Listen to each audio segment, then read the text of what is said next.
People in the UK eat a ridiculously high level of ultra processed food and a far higher level than anywhere else in Europe. This is terrible for health and it's also terrible for our waistlines.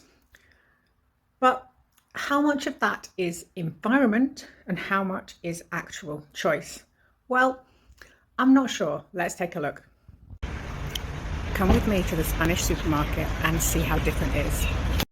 This is the total of all processed bread in the entire store, rather than it being a full aisle like in the UK.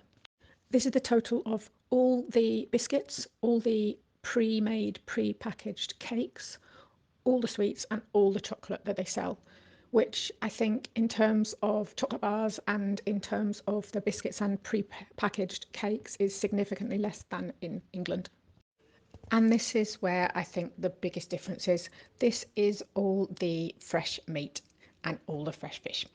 As you can see, it's all uncooked, fresh, not a ready meal in sight.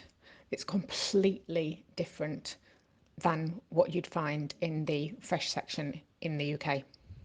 And here's the frozen section, and yeah, there is a bit more what you'd call ultra processed food here.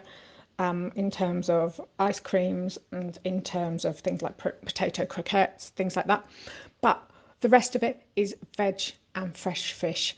And there again isn't really a ready meal in sight here. Very different than the UK. So that was Lidl, which obviously exists in many European countries, including the UK.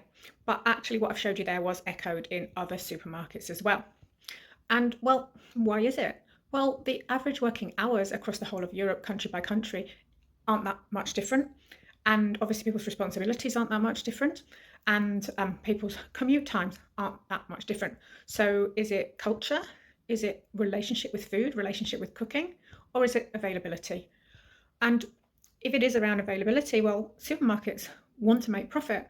And so surely if in all the other countries other than the UK, there was a massive demand for ultra processed food, ready meals, etc., then they would be putting those things into the supermarkets so they could make more profit. So I don't know, I'm on the fence here with what's the reason. What do you think? Let me know in the comments.